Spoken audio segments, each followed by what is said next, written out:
many of you still are working on that? Okay. For those of you who accomplished the homework, was it good? Easy? Did you guys have any difficulty with Canvas? Okay.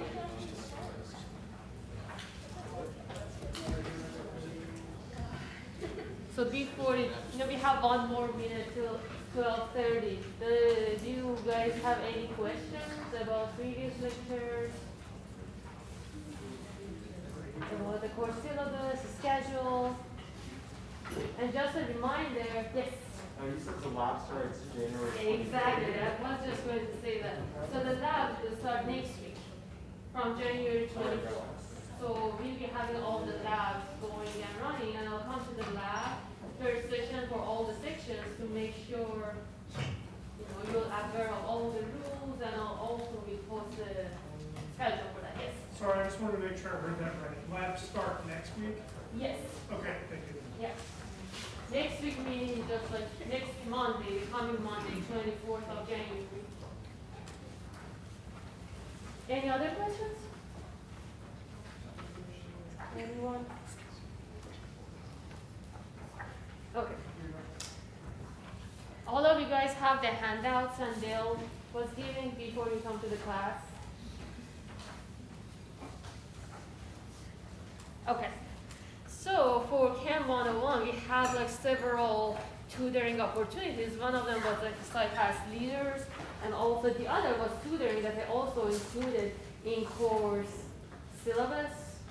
And now we have like Dale Wilmer, who is like tutoring program coordinator at University of Idaho. And I felt bad, for like my previous class, my software wasn't working, so I didn't have the proper slide for him. I apologize again for that. So I used his help last semester for my CHEM101 course, and it was phenomenal. Students loved their tutor, and the services that he's going to talk about is not only available for this course, but for all your courses in general. So you have the opportunity, you have the luxury of reaching out to him or his colleagues and then ask about tutoring or just like making appointments online. And then he's going to talk more in detail about what tutoring offers. So I highly encourage you, all of you guys, have attention and listen to him about tutoring. Thanks so much. All right, so if you can hear me all the way in the back, please thumbs up. Awesome. Great, thank you. So, yes, my name is Dale Malmer. I'm the tutoring program coordinator at the University of Idaho. And all I am paid to do is help you pass your classes. So I'm really excited to have this opportunity to help you this semester for Chemistry 101. And your instructor is correct. Last semester for Chemistry 101 was honestly one of our best semesters for this class. We had a lot of students took advantage of it. And the one reason I want you to take advantage of it, also with SI Pass, it's free. It's 100% free. It does not cost anything for you to take advantage of this free tutor. So whether it's coming to tutoring or coming to SI Pass, please take advantage of that, because this is going to be something that not only helps you understand the material, but will help you pass this class. Now, I handed out the flyers, and if anyone did not get one, I'll continue to pass them out after the presentation. But I just want to kind of briefly go over the services that tutoring and TCS is offering for this class. So first and foremost, our drop-in tutoring. So starting next week, Monday the 24th, is when our tutoring starts in the second floor of the library. The hours in the library will be Monday through Thursday from 3 to 8 p.m. You do not need to make an appointment. You can just go to the library during those times, Monday through Thursday from 3 to 8 p.m. And you can meet with a tutor for half an hour, for as long as you need. So I highly encourage you to take advantage of it. Also, if you cannot make our drop-in times, you can request a meeting with a tutor for an appointment, or if you just prefer meeting with a tutor for an appointment. Appointments can be requested Monday through Friday from 9 a.m. to 9 p.m. So again, it can happen in person in the second floor of the library, or appointments can happen online over Zoom. So again, we want to provide as much resources as possible for you to pass this class. The last option is My Vandal's Personal Tutor. This is an exciting new service that we're offering. And what that service provides is if you're just not getting it, you're coming to class, you're going to SI-CAS session, you're coming to tutoring, and you're still not understanding the material, you're not doing well on the quizzes or the assignments or the exams, you can meet with a tutor up to twice a semester to kind of go like, what's going on with the class? Talk to the tutor who's been previously in this class in terms of study strategies, test-taking skills, kind of ask how they pass the class, what strategies they use. That's also one of the reasons I want to give you this flyer, because this flyer, in addition to this awesome periodic table, this might be the best periodic table you've ever owned, because it's a really nice paper and everything, which you're going to need for this class. But it's got a study guide too, so something that you will be able to use, to kind of help you study for this class. That's why I wanted to give each one of you one of these flyers. Now, on your flyer, it actually does say workshops. That is not something that tutoring offers anymore. But one thing I want to share with everyone is that, yes, our workshops were amazing. I'm sure the SI-CAS leader can vouch just how amazing Laurel was in those tutoring sessions. But now SI-CAS is coming in. We actually have 2 SI-CAS leaders. So Wiley, why don't you stand up for a moment? So she is your new workshop leader for SI-CAS. Please go take advantage of that. Go to her sessions. Those sessions are really fun, they're really amazing, and they will help you tremendously in this class. So I know she's already shared her schedule with you, so I won't share it again. But yeah, please take advantage of the resources, whether it's coming to me for tutoring or coming to SI-CAS, because it really does make a difference. So before I continue the presentation, does anyone have any questions about Vandal's tutoring for SI-CAS?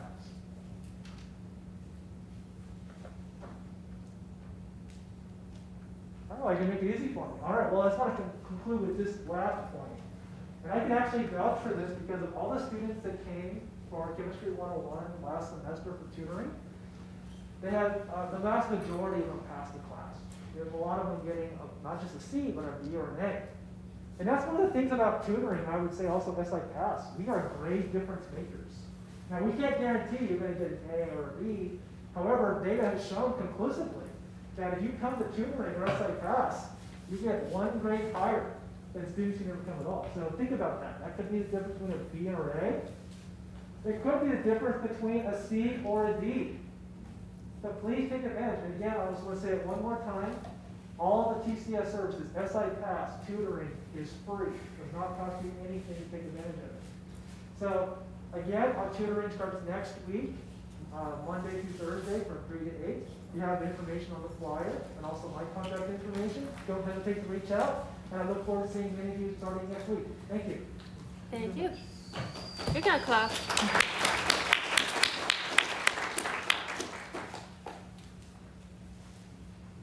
Okay, as I mentioned previously in the previous session too, sometimes it's harder for students to come to me, although I try to be really approachable and then everyone, I encourage everyone to ask me questions and then be comfortable with me, but sometimes it's like much easier for students to reach out to someone like themselves, a student, and tutor, or like their SI-CAS leader.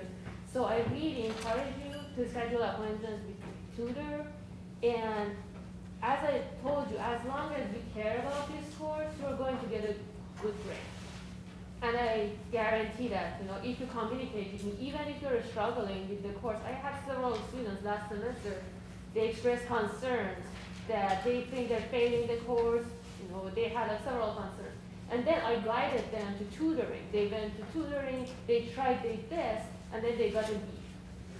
So what I'm saying is that as long as you care about this course and convey that to me, thank you, you'll get a good grade in this course. And one of the ways to show you care is by going to tutoring. If you're struggling with the course and then, I ask you, are you going to tutoring? And then you go, I realize that you care about the course and, you see automatically your grade would improve dramatically. Any question about tutoring? Okay. If no question, I just start the lecture. So we talked about first chapter last session, sorry, I'm just going too fast. We finished it in one semester. Anyway, last session we finished chapter 1, but I thought to also kind of review it briefly, but some more examples. So can anyone tell me what was the difference between a scientific theory and a scientific law? So what was a theory, what was a law? Yes? A theory is something that's not guaranteed to be true, but a law is true. So that is partially true because scientific laws can also be proven wrong by experiments. So we don't have much of those. Before coming to the class, I tried to find some examples of theories that were proven wrong or like suspended, and there were like a bunch of those. But the same thing applies for scientific laws as well. They can also be proven wrong or like partially by experiments. So what you said is partially correct. So both of them can be proven wrong. So what else? Yes? The scientific law summarizes past observations, and theories are deeper explanations of those. Yes. So, for instance, let me first go, or I guess let me go give you deeper explanation of why things happen. Does that make sense? So this is the difference between the two. And I briefly, with my crooked English, I explained the last session about the spontaneous generation, that Aristotle was a scientist or philosopher that he believed that if we have a rotten meat, the maggots would generate from that automatically. So basically he was saying, and there were like lots of other scientists too, that they believe living things generate from non-living things. So now it seems obviously incorrect. We know that if you have like some grains of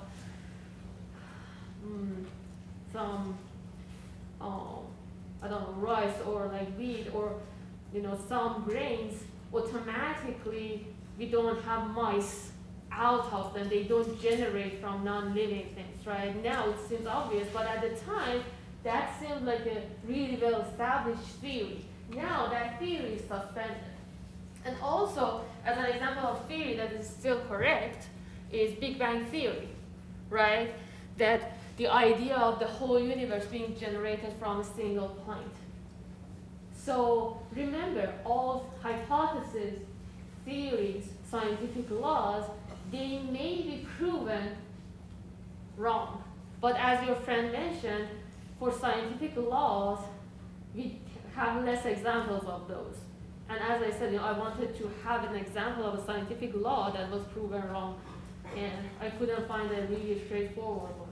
So, but all of them may be proven wrong by, can anyone tell me by what? Experiments, right? Not only reason, not only logic, we should have evidence. Even like, you look at the news or hear the news and the scientists say, okay, we have cure for like cancer, or like we have like this type of drug that we think is really effective. You say, okay, what is the evidence? What is the literature that suggests that? What experiments did you do? So as long as, if you don't run any experiments, your reasoning doesn't make any sense. Anything that I tell in the class, I have like, literature or like websites that backs it up. And those things, or theories in general, scientists did experiments. If you just like say, okay, I think, when I put a plastic container that is not compatible with microwave, if I just put it there, it melts. Or any argument that you make, any hypothesis that you have, you should have data, you should run experiments to prove what you're saying is correct. Or imagine, I guess the better example would be, you have like containers that you can put in the microwave and then they are microwave safe. How did they know that? The companies, they have like research and development section, R&D, that they run lots of experiments and they make sure that container is indeed microwave safe. So they run experiments, they just don't say it based on literature or like by reasoning or logic. So all those things should be validated by experiments to scientific law. So one example of scientific law can be Newton's first law. Any of you, do you know what is this law, Newton's first law? Just making sure I'm recording. Yes? Every action has an opposite equal reaction, is that the one? So that was the second law, action, reaction, or yeah. But actually, third law. Or was it an object in motion, space in motion? Yes. So if I have like this, piece of paper here, it's like still, right? It remains still unless I exert some force to it, then it moves. Or the same thing with that ball, right? It stays still unless someone puts some force or exerts some force to it, right? So I just want you to know what is a scientific law. This is an example. Or the other thing that we talked about was law of conservation of mass. That we have the log of wood or like anything, if you burn that, it converts to ashes or smoke. It converts from some form to the other, but it doesn't disappear, If I have a piece of paper here and suddenly it disappears, scientifically that is not proven. So, if you believe in supernatural and all that, that might be an explanation, but scientists don't believe in that. They say that, matter would not just like disappear or generate it, If there is not a ball here, suddenly it would not appear out of nowhere. Does that make sense? Or even if you burn something, it converts from some form of material to the other. So these are examples of scientific laws, and as your friends mentioned, it can be, so they tell you what this is. I tell you that, this piece of paper, it doesn't disappear. I don't tell you why. Or like the Newton's law, I tell, this podium would still, stay still unless I exert some force to it. But I don't tell you why. Theories, on the other hand, so any question about scientific laws, experiments, theories, hypotheses, all those things are clear? Okay. So if I tell you, give me an example of a scientific law, can you give me an example? Yes? Yes? Can anyone tell me another example? Yes? The law of inertia? Yes? Any other examples? Yes? The law of conservation of mass? Exactly. So there are like several laws. What about theory? Can anyone tell me a theory? Big Bang Theory? Yes? Another theory? Yes? Evolution? Yeah?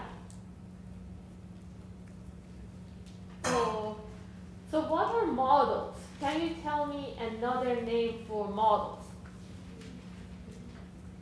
Yeah, yell it. Theories, yes.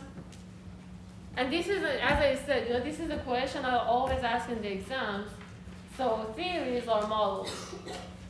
They are not scientific laws, they are not hypotheses, they are not experiments. Okay, so now let's talk about identifying patterns in data. And we talked about this briefly last session, but first because your first or like second lab, your first lab would be about like safety and checking, learning about those things because your safety is my top priority. But your second lab would be measurement. So you're going to deal with numbers and measuring things in the lab. So first, I want you to see how to read data. So imagine, we are given these sets of data. So we have 3 different samples. We have like a water sample. So can everyone hear me well? Okay, good. So if you couldn't hear what I'm saying or wouldn't understand, what I'm saying because of my accent, just let me know so I can get a microphone or like I can try harder to talk better. So just like don't hesitate to ask me any questions. Anyway, so we have mass of water sample. Maybe it's better that I do this. Okay. And then it decomposes to hydrogen and oxygen, meaning that, if you know from your previous experience, water is H2O, right? So water consists of hydrogen and oxygen atoms. And don't worry, I'm going to talk in more detail in chapter 3 about like atoms, molecules, elements, and so forth, so on and so forth. But now know that this is water and it consists of hydrogen and oxygen. And if we go to the laboratory, run an experiment to decompose water, we see like hydrogen and oxygen. And then if we measure mass of water and mass of hydrogen and oxygen as a result of decomposition, we see like these numbers. And we briefly mentioned last time, can you see any trend here? So if you have like 20 here and 2.2, 17.8. Does these numbers relate in any how? What is it? They add up to the mass. Yes. So if you add mass of hydrogen and mass of oxygen, you gain mass of water, right? And then the same thing applies here. If you add these two numbers, you get mass of water and here, right? So this is one way to look at these data. Can you find any other trend? So knowing that water is H2O, so it has so for every 2 hydrogen atoms, we have 1 oxygen atom. And as I said, I'm going to talk in more detail in chapter 3 about that. But knowing that, can you find any other trend here? Just comparing hydrogen and oxygen masses. So this trend would be a little difficult to find, but if you divide mass of oxygen to mass of hydrogen, this number would be roughly 8. And that is because for every 2 hydrogen atoms, you have 1 oxygen atom in water. So what I'm saying is that when you see a set of data or a data set, you should try to be creative. You should try to find patterns, and this is all scientific thinking, right? Does that make sense? Any questions?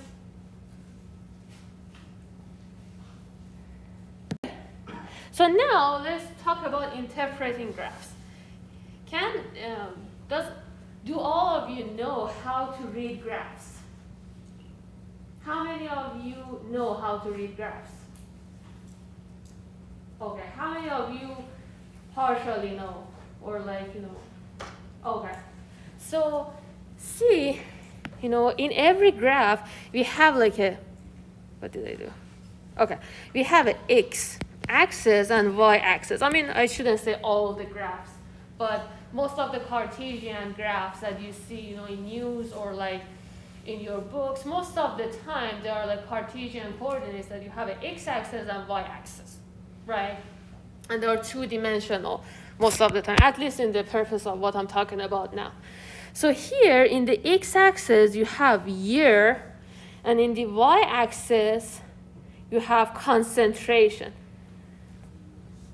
As I said, right now I'm just talking about reading the graph. So don't worry about concentration, what it is, or don't stress so much about the content. Just learn the procedure of what I'm saying. So here, when you want to read something from this graph, if I ask you, in the year 1940, what was the concentration? What you do is that you find the number in the x-axis, and then you go up till you find the corresponding point in the graph, right?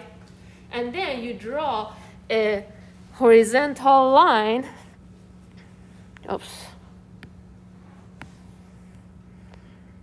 To go to the y-axis to read this number. And then you read this number over here.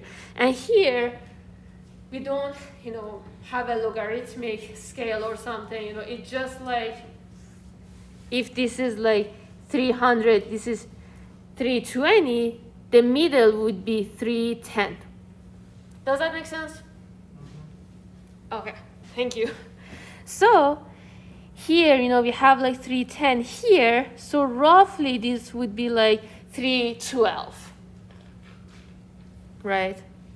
So this number here would be 312, and then you look at the unit here, which is parts per million. So you'll tell me that the concentration of carbon dioxide is 312 parts per million in the year of 1940.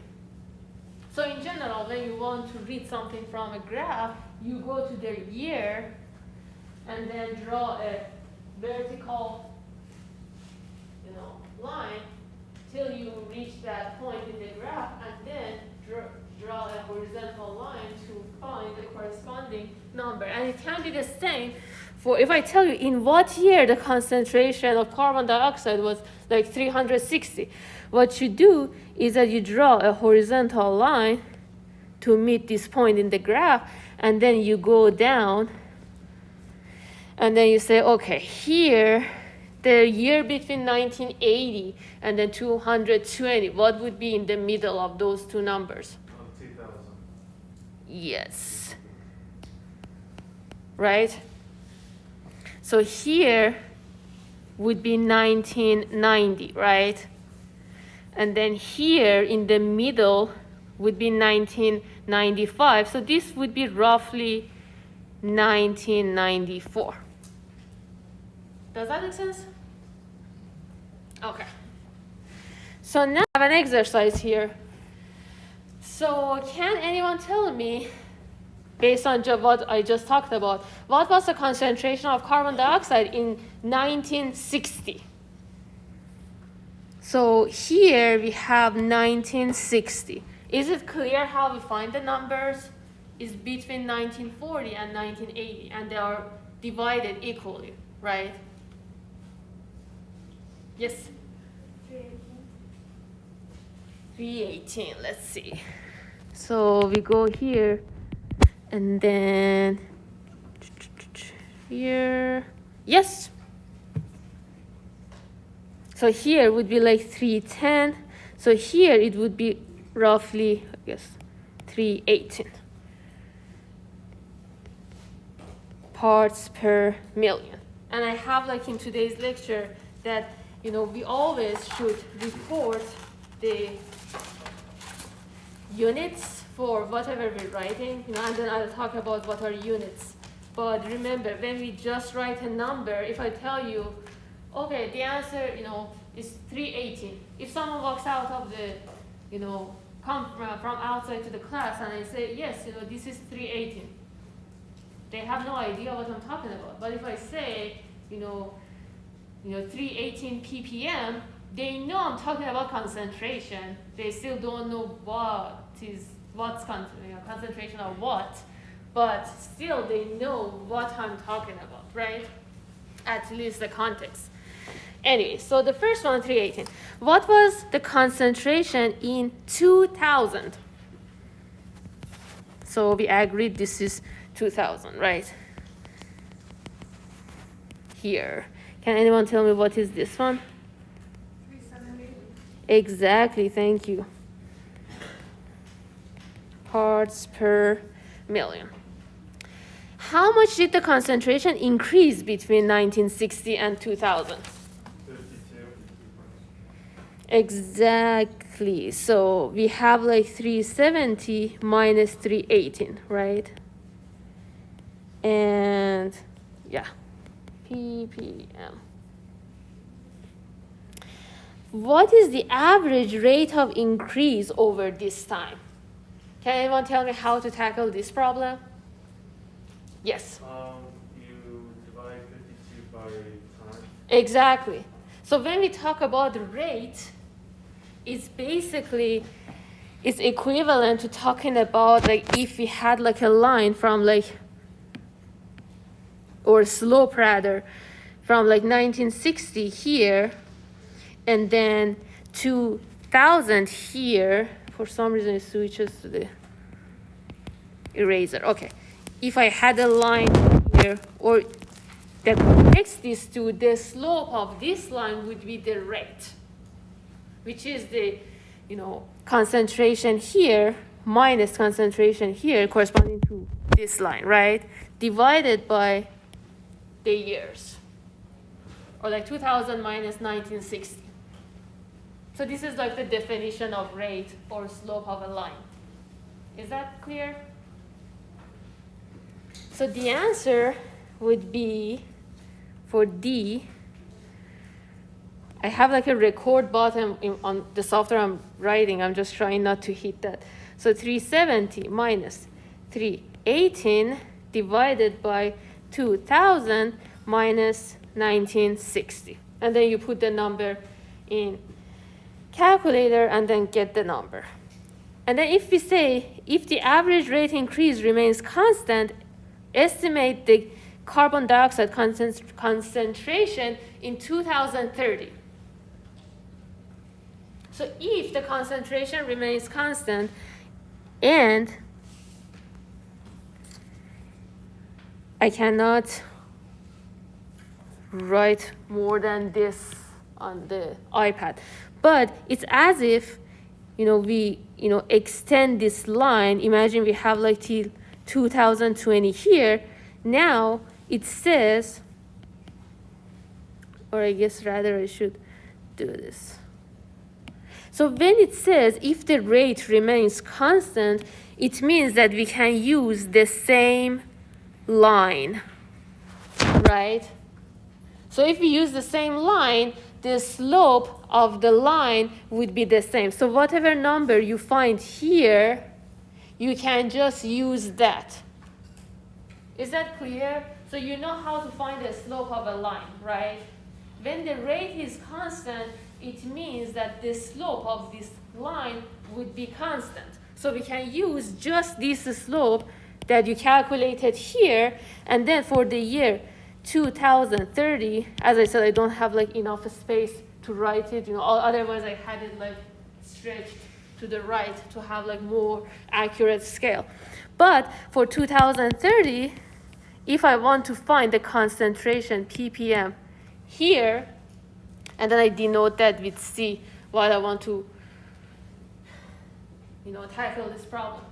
The rate is constant. So this ratio is the same, right? I guess I'll do this. Okay. So I write that this ratio, whatever the answer is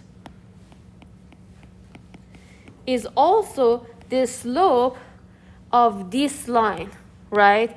And here I have this data, and I can use either of these two. I just, use, I guess, 2000 for the ease.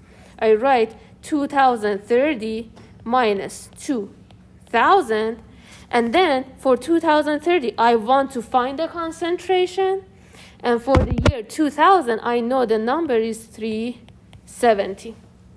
So I just solve this equation and find concentration. Does that make sense?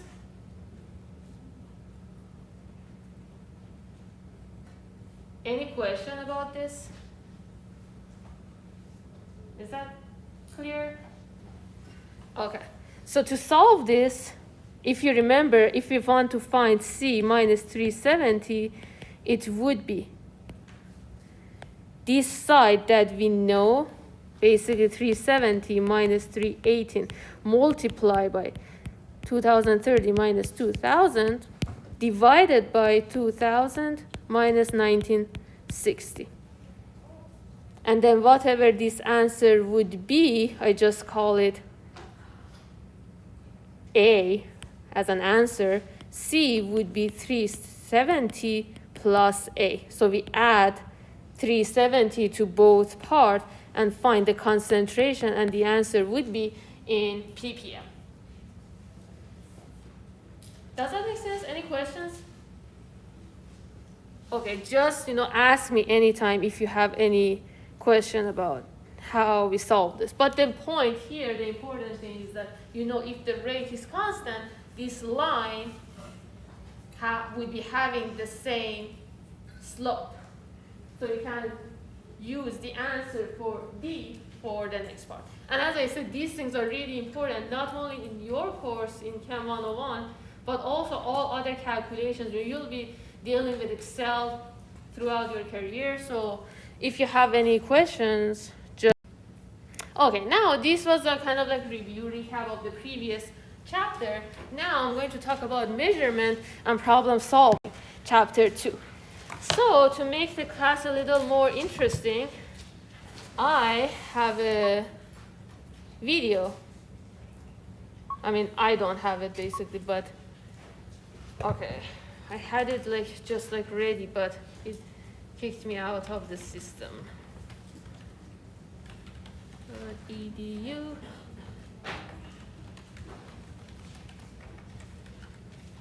Okay. Let's see. Okay, I mean, that's great. It didn't even, it also get rid of my link. That's so strange. Anyway, so I just Googled it again, I guess. Metric mixo. Mixo NASA Mars failure. I go to videos, and I believe this is the one I intended to show. Remember when NASA lost a spacecraft because it simultaneously used imperial and metric measurements on the same mission? The Mars Climate Orbiter disappeared 15 years ago this month. Let me see. I think, yeah, I think this was the one that I wanted to show you. Okay. This flashlight can burn through anything. Yeah, that is the ad. Plastic. Okay. Losing a $193 million probe in space is kind of a big deal. So how did the Mars Climate Orbiter become NASA's biggest blunder to date in 1999? The satellite was built to conduct the first long-term study of weather on Mars. Instead, a simple math mix-up ensured it would never show up to work. As NASA prepared to plug MCO into its Martian orbit 9 months after launch, they found it was actually off course by more than 100 miles. The systems from contractor Lockheed Martin were using imperial units of measurement to calculate impulse, units NASA was relying on to make trajectory adjustments during the MCO's trip. But the NASA JPL team assumed those measurements were metric. Shortly after realizing the discrepancy, they lost contact with the probe, which most likely burned up as it entered the Martian atmosphere. Guess even rocket scientists make mistakes sometimes. Yeah. Okay, so that's the whole thing I wanted to show you. So as you can see, the error was caused because of miscommunication, first of all, and then because of the, using different systems. So some people in the mission, they were using metric system, or I guess it was designed for the probe for metric system, and they were reporting imperial units. So NASA had like $125 million damage. So we want to emphasize about like the importance of units. And as I told you, if we just if I tell you when my son was 7, he walked 3, and he was 4, when he was 4, he could throw his baseball 8 and tell us his school was 5 away. I mean, you think, what is it? I'm not understanding what you're saying. But if I tell you when my son was 7 months old, he could walk 3 steps, and when he was 4 years old, he could throw his baseball 8 feet and tell us his school was 5 minutes away, the sentence makes sense. And in this course, and also in your life, when you want to work with numbers and report things, make sure to have units, because other than that, the sentence or like what you're saying doesn't make sense to your audience. So what is a unit? A unit is a standard agreed on quantity by which other quantities are measured, right? So if you want to buy a laptop or a television, you have like, okay, what size do you want? You know, how many inch you want that to be? Or if you're, you know, wanna, you know, buy a table for your house, you know, you want to see whether or not it fits. So how can you make sure of that? You should, you know, measure the size of your room in inch or centimeter.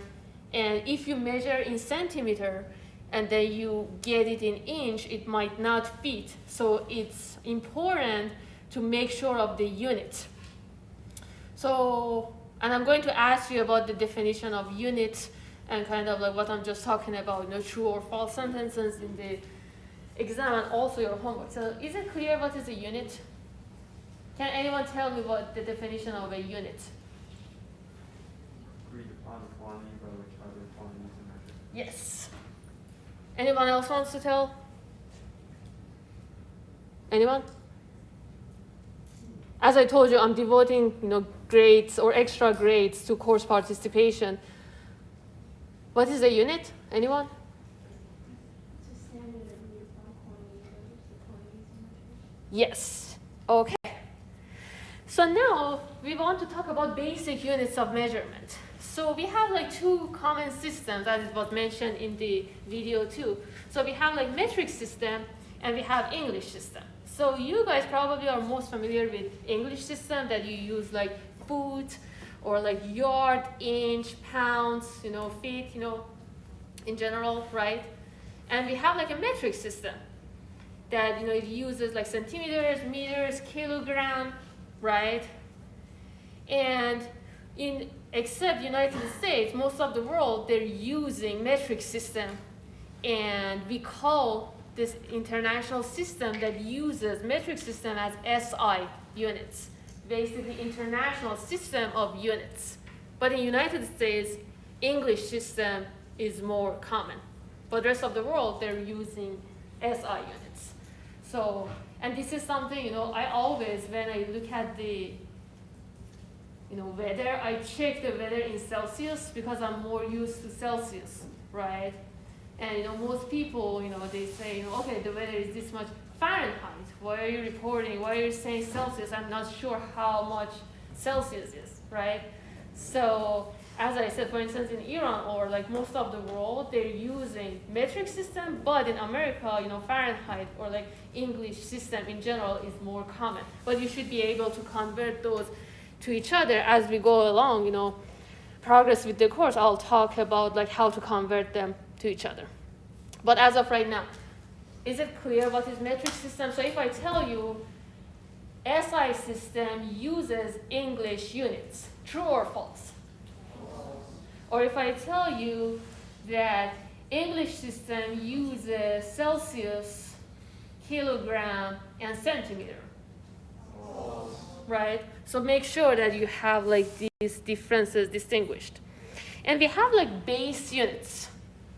So base units are the units that are, as you can see from their names, you know, for instance, you know, base in SI units, SI system, we have like base units, which are like for length, it's meter, for mass, it's kilogram, for time is second, and for temperature is Kelvin. And we also have drive units that are, you know, derived from base units. And I talk about them in the next slides. But this is kind of like just remembering, you know, if I tell you, is the following statement true or false? The base unit of length in the SI system is centimeter. False. So remember, this is kind of just like memorizing that base unit of length is meter, for mass is kilogram, for time is second, for temperature is Kelvin. So now, to kind of like give you a break from the lecture, I'm going to do class attendance, and how I ask you to do is that to log into your phone or like laptop, go to the SurveyMonkey website, and I have like two questions for you. One of them is about chapter 1, and the second one is to enter your name. And the first one is just like a practice, and I don't see who answered what question, so don't worry about that. But make sure to answer the second question, which is like your name. And I only can see this link myself, so don't worry about it. I asked you to put your full name, so I make sure that I give you the attendance. And if you see any difficulty, just let me know. And if you couldn't log into the website for whatever reason to answer the questions, just come after the class and tell me your name so I have your attendance checked.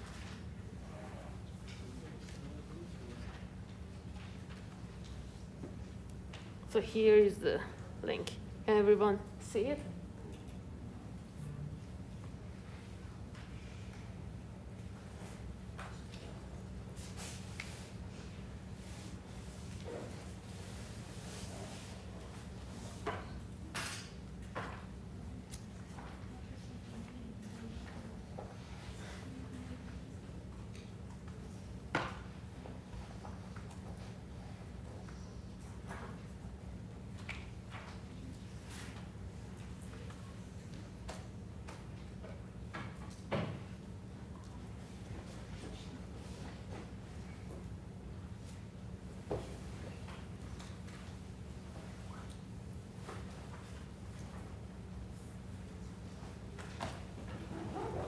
I have 2 more slides, so don't leave if you can stay.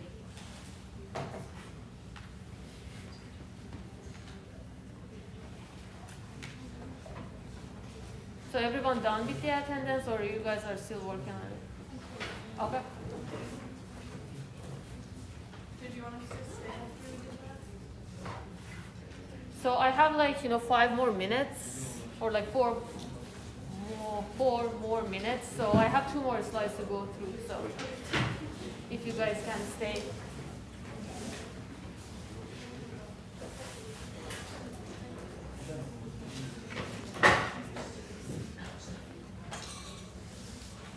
Okay, so I'll go back to this slide in case you didn't do that. If you didn't do the attendance, make sure to do it right now.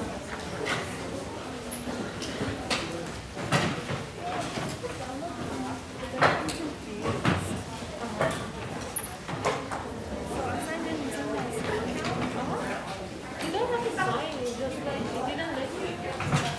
So just, you can just, let me bring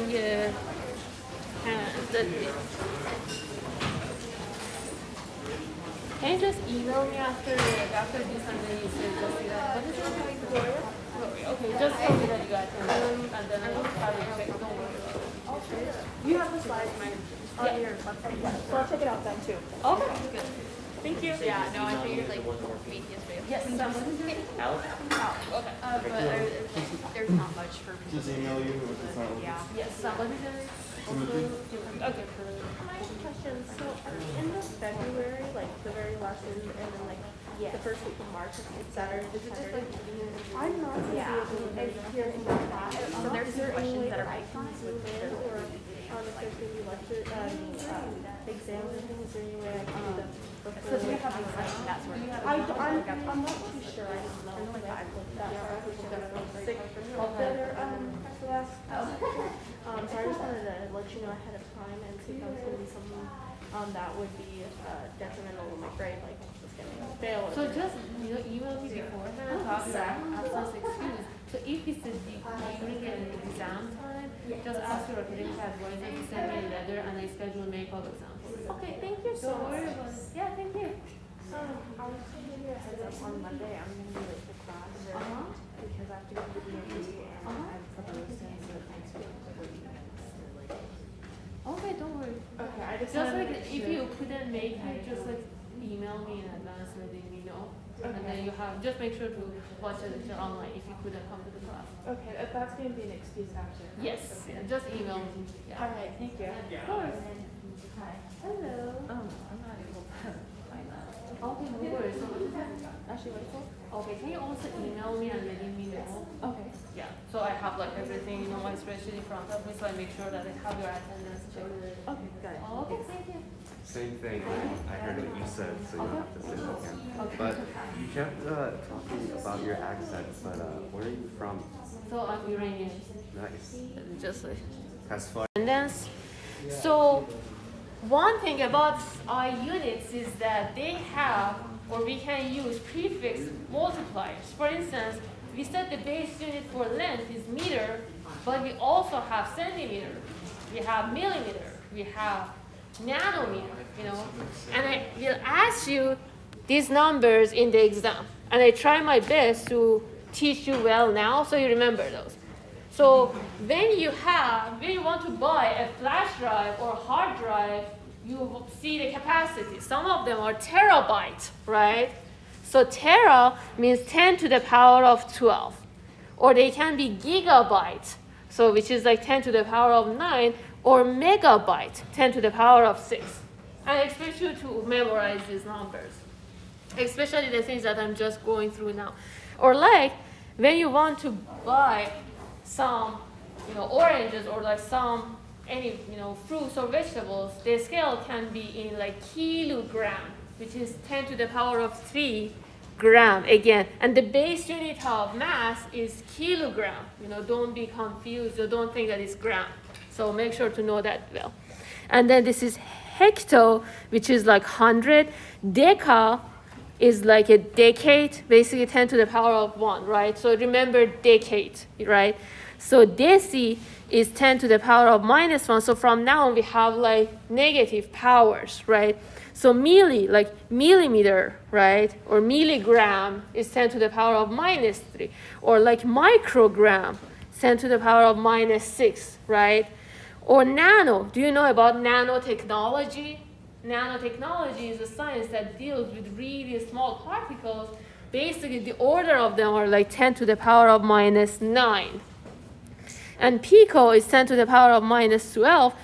Femto is 10 to the power of -15. But especially the ones that I circled here, I expect you to know well because I try to make you remember them.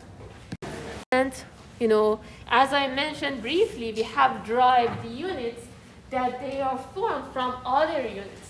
For instance, some of the measurements, some of the units of volume can be, cubic meter, right? So it's derived from meter, right?